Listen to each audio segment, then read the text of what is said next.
Hello, morning. Thank you for being here. My name is Esteban Bullrich. I'm, most importantly, married to Maria Eugenia. We have 5 kids. We say that's an educational experience by itself.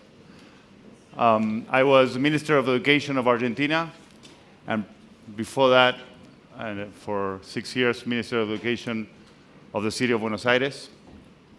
And I'm here today to talk about teachers. We've been listening a lot about teachers in the last 24 hours, and I hope that we listen more about them in the next 24 hours and next months and years. Because what I'm here to say today is we need to focus on teachers.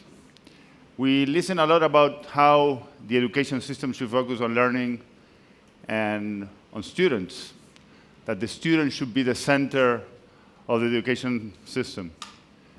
But I do believe that teachers should be the center of education policy, of education decision making, of how we manage and measure education. Because Pora said yesterday, no system can be any better than the best teacher that the system has. And that's true.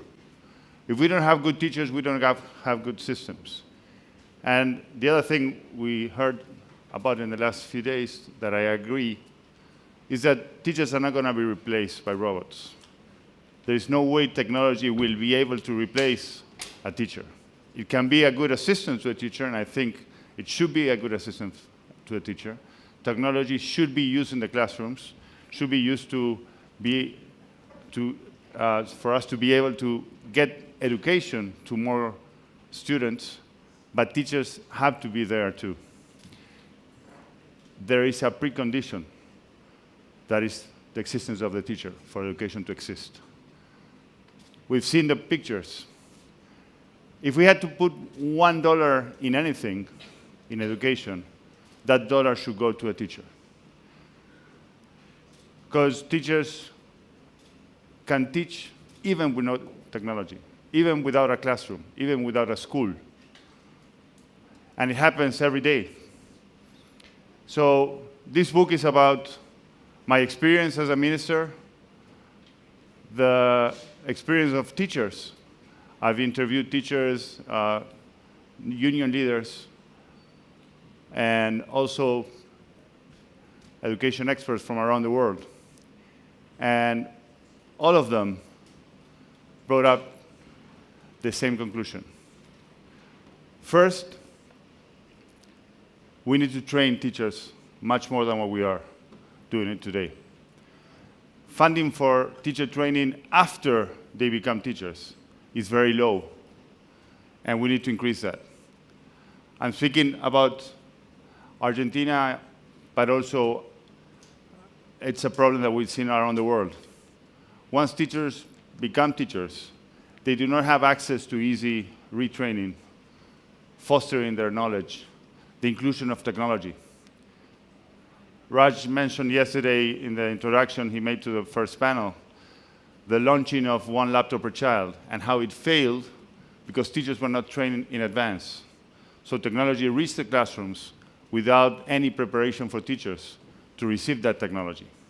And that's the best recipe for failure that you can have. We, as a minister in the city, we launched a 1 laptop per child program. When I took over, the program was already being launched, and I stopped the program for a year, getting some blames from people in the party, but we did it because we wanted to train teachers in advance. So we stopped the program for a year to make sure that all teachers were trained before the laptops got to the classroom. We did the same thing when we reached to the national level. We launched a robotics program and programming coding program for all schools. But before we launch it, we launched a training program for teachers to do that. So the first thing to say about education policy regarding teachers is we need to give you the necessary training tools that will allow you to take on technology and use it as a power for change, but also, and something that I'm very keen of too, to lead your schools. In Argentina and other countries in the Latin American region, I'm not sure if it's the same in all over the world, but I know there are other countries that have the same policy. You don't have to be trained to become a school leader. You just get there by being enough time in the system. We change that in the city, and we make sure that every single headmaster, school leader had to go through a specific training to lead a team, to be able to motivate a team, to be able to talk to teachers and convey a vision, and then build that vision together with the team of teachers to make the school a better institution, a better organization. So it's not only training the teachers, but it's also training the school leaders. We've done this in Argentina, both in private-public partnerships, like with the Barkey Foundation, but also with public universities. We believe this is something that has to be done, and we have launched a program to have every single school leader in Argentina be trained by the end of 2023. We have 40,000 schools, and we're talking about a training that is around a year long. But we've seen results already of this focus on training. The last test we've done, and this is the next point I want to make, is they've shown a huge increase a huge improvement in reading comprehension skills. We've reduced the inequality, and we've been able to increase the amount of kids that have basic comprehension skills. When we reached the government 3 years ago, 50% only of sixth graders had basic comprehension skills. In 3 years, with focus training, with motivation, and with the right tools, we've been able to increase that to 75%. And that shows that a focused policy, a consistent policy, can have an impact, and in a very short period of time.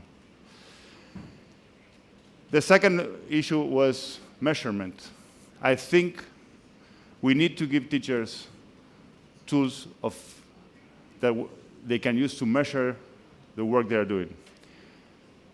Usually when you talk about standard testing or testing in general, teachers, and especially unions, get scared.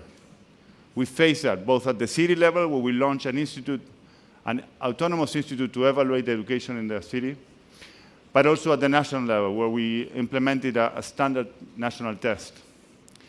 We don't believe standard testing is the only solution. The same way a blood test is not the only way to measure how your body is working, but it gives you some information. If you don't make all your decisions based on one variable, then testing is an important tool to work with. And we believe that to be the case. We show this with the testing we're doing, but we build the tests with the teachers, and we give the feedback to the teachers. To build better tools for training, we take information from the tests, we do standard tests and also comprehensive tests. We do polls. We have a lot of information that we have created in the schools to provide a better information for every school team in Argentina that gets an annual report on the school and all these variables.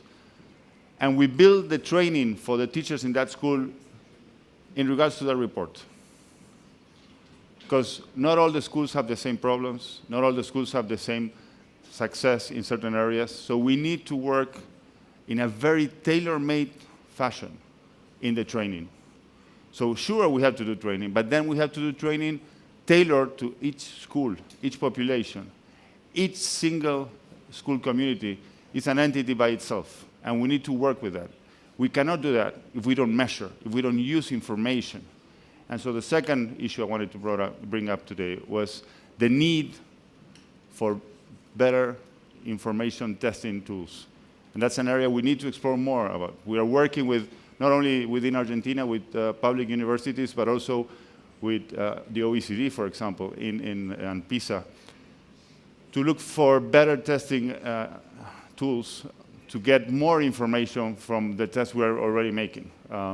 We have already more than 90% of the kids in Argentina going through this test, and again, they give us some information, but not all, and we need to get more information for teachers.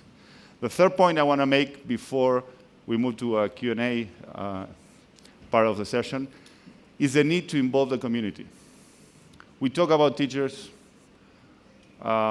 We heard Hugh Jackman yesterday talking about how he thought that he respected his teachers. He thought about his teachers quite a bit when he was successful, and the thanks he owed to those teachers that had got him where he was. And I feel the same way. I'm sure each one of us can recall a lesson, a particular lesson, or a specific support that a teacher gave us that made us go an extra mile.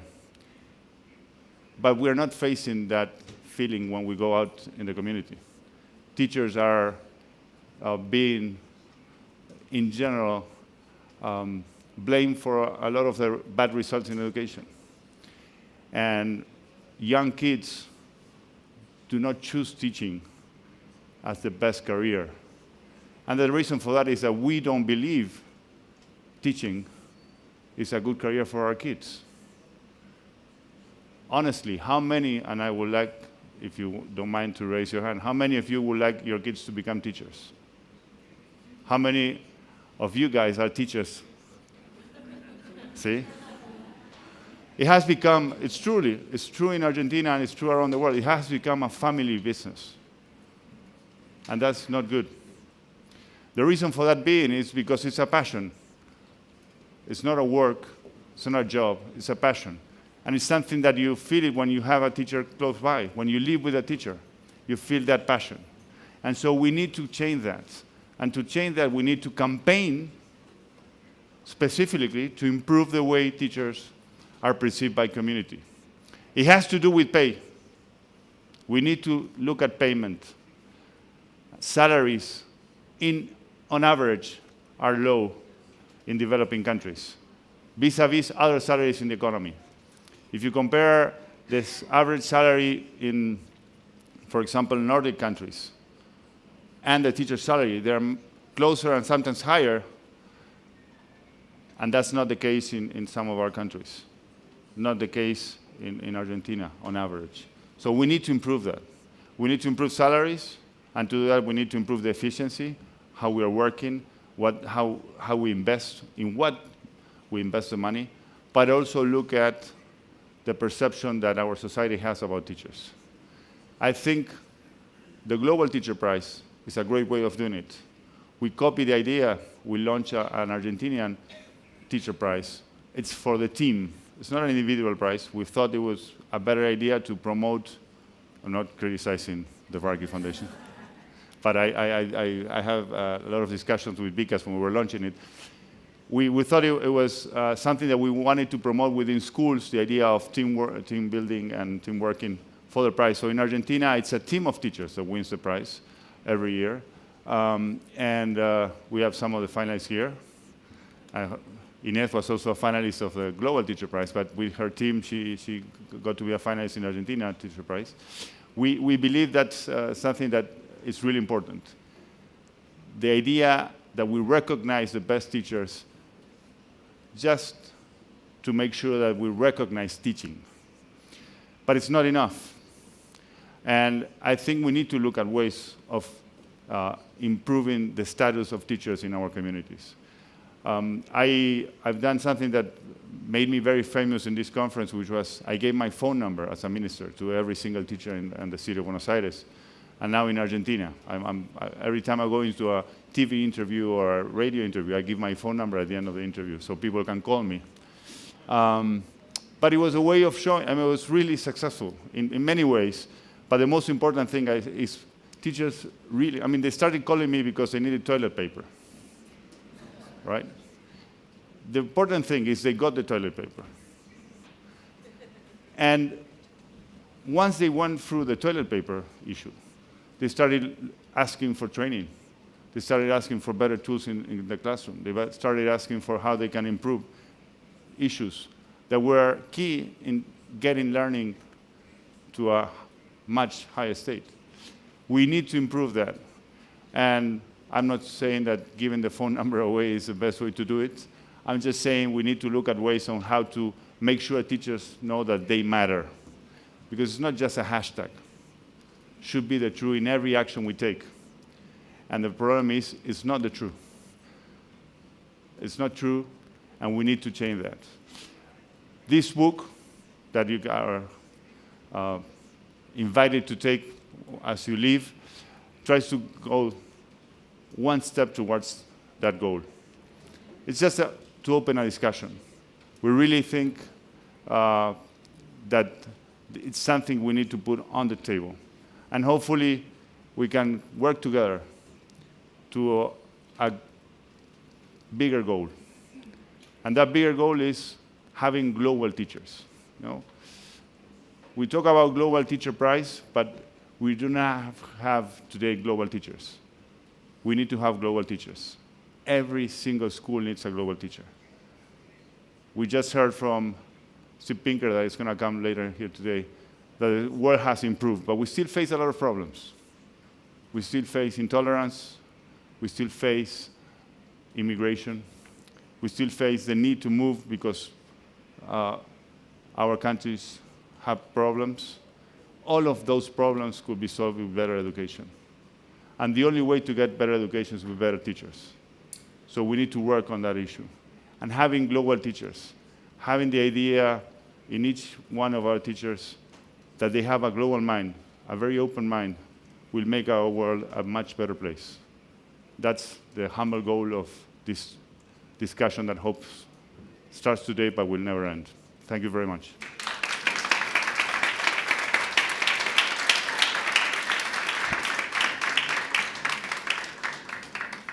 Questions? Criticism? Comments? Thank you, Esteban. In parts of the world, I'm originally from Iraq, and so, for example, one of the challenges we have is that usually the people with the lowest, I'm a journalist, so the lowest grades. We don't take that into against you. Right? No, well, no. But I'll tell you this: the people who get the lowest grades at high school as they're graduating usually end up going either to teaching academies or journalism schools, because what universities need in terms of to become doctors, engineers is different. So my question is, how much do we have to change that part of, like, as you're emerging from high school and thinking about becoming a teacher, changing what is required to become a teacher, and that can then peg onto salary and so forth. So that ecosystem, if you can talk about, please. I think there's a combination. One is the fact that teaching careers are perceived not to be attractive enough economically, and so especially in low-income countries, right? And so that's one of the main reasons that you see that problem. The second one is that usually in those countries, teachers are needed. So you have a lack of teachers. So if you go through a teaching career, most probably you're going to end up with a job, which is not the norm for other careers. So low-income people think that that's the best way to get an income. And sometimes they use that as a base to study other things. At least that's what happens in Argentina. So what we did is, first, work in some of the initiatives that I talked about, how to improve the perception by society of teachers.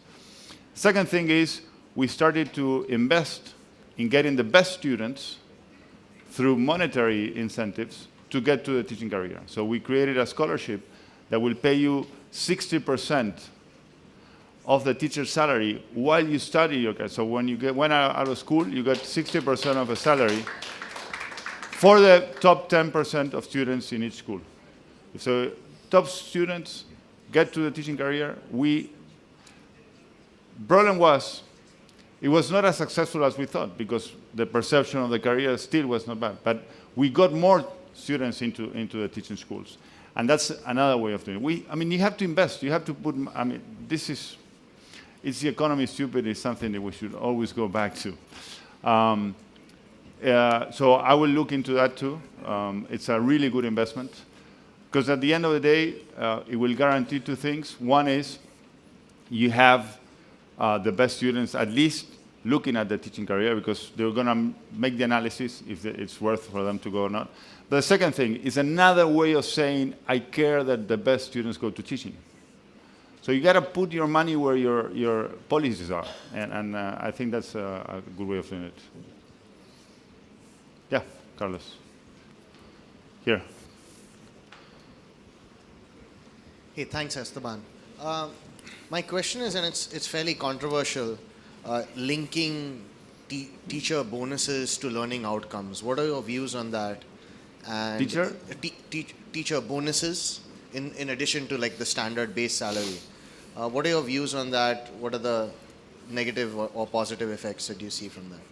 I don't like individual bonuses in terms of learning outcomes. I do think that an incentive, I mean, the Argentinian Teacher Prize gives a significant amount of money to that team of teachers. So it's an incentive, right? And it's based on outcomes, not necessarily always grades. It could be that the project that they presented reduced abandonment, like the dropout rate. Sorry. So they reduced the dropout rate for a certain project. The first year, the school that won through a robotics program had reduced the dropout rate to 0 in a secondary school. So and they won the prize. So I think it is good again to incentivize good behavior and good practices. But the most important thing that I see in this is that you get those good practices known. Because once these guys won the prize, a lot of secondary schools look at robotics as a way of getting their kids interested. So it's not only money, it's also the recognition that goes with it. But again, I wouldn't look at salary incentives, direct salary incentives, because at the end of the day, there are so many measures that impact results that I think it ends up being unfair. Low-income schools have a harder time getting the improvement, so you could do something around the percentage rate of improvement, which we try. But again, how does a school compare to a classroom? Within the school, each classroom, I think it's better to look at teams of school as a whole institution and trying to promote the improvement of those schools. What we did in Argentina was, again, it was very successful in the standard test, and that's only the only measure we have so far, is we got the 3,000 lowest performing schools in the country, and we really look at how to improve them there. And when they have a better rate of improvement in the last 2 years than the rest of the schools. So something is impacting there. So again, it's using certain incentives, but not necessarily I would look at individual salary incentives. Yeah, we have 2 questions here. Oh, sorry. Congratulations on the book. Writing a book with 5 kids while having a full-time job, that's pretty impressive. My question is just to get your clarification a bit on having a global teacher in each school and how would they connect and how would they link up with policymakers. I think that's a brilliant idea. I'm just wondering on a clarification on what you see as sort of the vision for that. I want you guys to read the book. That's why I'm not going into a lot of details. What we did in Argentina is we used the scholarship and fellowships that we have from international organizations like the IDV, for example, to send our teachers abroad. We use some scholarships in the US, not for students, but for teachers. If you send a student abroad, you impact his life and probably 10 more lives around him. If you send a teacher abroad, you're impacting 30 lives every year. And so the idea was we send 500 teachers to the US, for example, through a scholarship. And when President Obama came to Argentina, he signaled out that program, and it was the only one that he signaled out as a program that he should imitate in the US. With this, I will hope to have an exchange of teachers. So if we send teachers abroad and people send teachers to Argentina, we have a flowing that I hope that will increase. I met the Minister of Education here, and we talk about doing that with the UAE too. I think the goal should be that we create like a global teacher category. You have a special passport, and Doctors Without Frontiers. The same way we should have like 20% of our teacher pool in each country should be from other countries. If we achieve that, we are globalizing our teacher pool, and we are globalizing our system. If we do it regularly, and it's a goal, we could really build into it. I'm talking to Education International to try to see if we can foster this idea. But that's the main goal, and the final goal is to have, I would say, 20% of teacher pools in each country to be global teachers, and create this category where we could do like a specific one-year program where you can get to this, become a global teacher, and then move around freely. Yeah, we have two questions here. Oh, okay, well, I'm very happy to hear about the global teacher because our countries do need that. I am from Paraguay, so very close to you. And my question is about accountability. In our countries, usually teachers' accountability are not considered relevant at the time of paying them. So we are now starting a new reform, and I would like to know how much progress have you made about accountability? Are you evaluating your teachers every 2 years? Does that count on their new salaries and so on?